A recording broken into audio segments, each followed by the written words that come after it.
Cartoon Obsession. Hello everybody, my name is Nathan, and I am the man with a cartoon obsession. I know this isn't my usual upload day and time, but I wanted to try something different.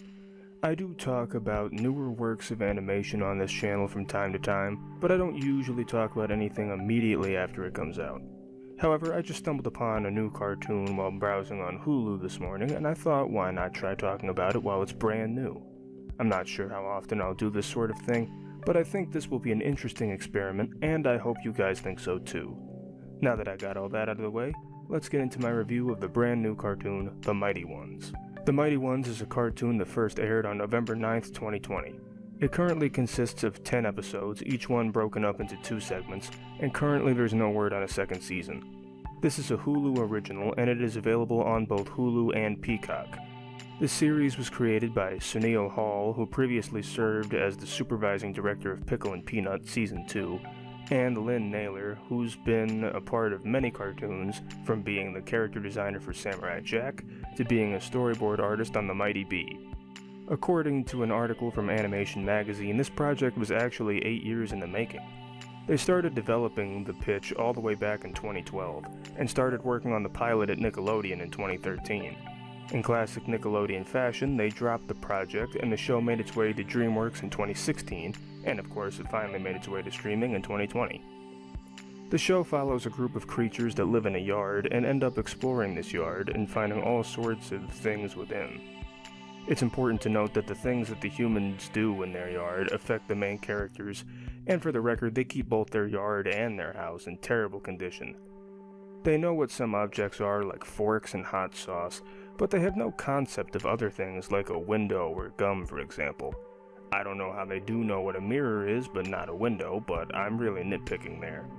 The show does take a formulaic approach of the characters finding something new or strange, or getting into some sort of situation and spending the rest of the episode causing mischief or getting themselves out of the situation.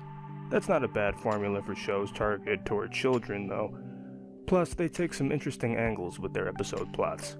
For example, there's an episode where the Mighty Ones wind up with an egg that was separated from its nest, which has been done time and time again, but in this case the egg is sentient and rude.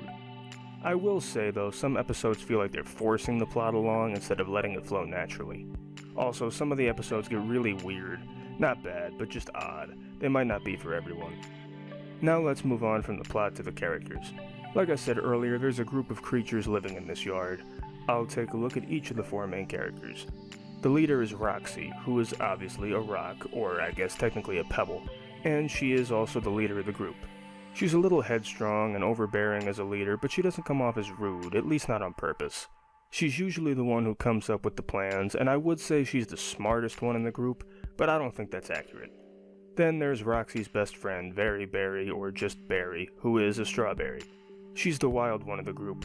She's carefree and a little on the crazy side. Not uncontrollable, but I would say unpredictable. As far as humor goes, Berry is my favorite, even if she can be a little much sometimes. Next is Leaf, who is, well, a leaf. Yeah, the names aren't that creative in case you couldn't tell, but that's fine. Regardless, Leaf is the laid-back member of the group. He's shown to be vain and standoffish at times, but he is there to support his friends when he's needed.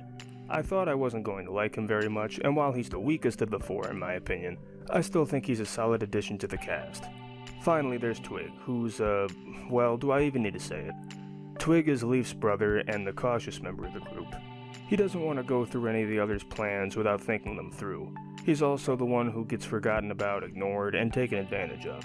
This isn't a character type that I'm a big fan of, but there are a few times where I feel like he's really being mistreated. The rest of the group doesn't seem to hate him, and they don't even intend to be malicious most of the time, so it's not a complete detractor for me. Plus, Twig is my favorite out of the group overall. He's the one who has the most character in my opinion, and I think he really pulls the Mighty Ones together.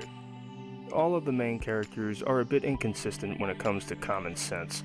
A different character is the voice of reason depending on what the situation calls for and who the episode focuses on. I like the way that the characters maintain what they are, despite being anthropomorphic. For example, Leaf is frequently seen floating in the breeze, and when Roxy falls in the water, she sinks to the bottom. Not everything is completely accurate though. In one episode, Twig produces sap, and I'm pretty sure twigs don't produce sap once separated from the tree, but I'm probably thinking about it too hard. I wouldn't go as far as saying the main characters are unlikable, but they do show their ignorance and inconsideration for others a bit. It's usually balanced out by them setting things right, but not always. Besides, part of the character's charm is that they're a bit different and unusual. One thing that does bother me though is I'm not a fan of innocent background characters getting harmed for no reason. Thankfully, it's done sparingly, and I want to point out that that is a practice that can work, but it just doesn't sit well with me here, since there's an episode where that is what moves the plot along. Visually, this show looks good for the most part. The art style isn't new, but it's pleasant to look at 9 times out of 10. I like the designs for the beings that live in the yard, but I'm not too keen on the way the humans look. They use some stock footage on occasion, but it's not a trope that they heavily rely on. I don't like all the clips they use though. There is some gross out humor and there are some disturbing images. It doesn't bother me that much personally, but I know that kind of thing isn't for everyone. As far as the voice acting goes, I enjoy the work the cast does. The main cast is made up of names that I honestly didn't recognize until I did a little research. Twig is voiced by Josh Brenner, who you may know as Mark Beeks from DuckTales 2017 and Donnie from Rise of the Teenage Mutant Ninja Turtles. Barry is voiced by Alex Cesares, who voices Carl in The Loud House and The Casa Grandes. Roxy is voiced by Jessica McKenna, who also voices Handlebarb on Craig of the Creek and Aqualad on DC Superhero Girls. And Leaf is voiced by Jimmy Tatro, who is most well known for his YouTube channel, Life According to Jimmy. I think all 4 of these voice actors work incredibly well together. I can feel the chemistry between them in each and every episode, and I think that's wonderful. A couple other quick things I wanted to point out. There are many instances of a quick wit in the show, and it's something I can appreciate. Also, they have a habit of making a bunch of random noises in place of dialogue, which is something that many cartoons do, and like with many cartoons, sometimes it's funny, and sometimes it's not. It is funny when it fits the scene and when it's timed properly. It's not funny when it's dragged out.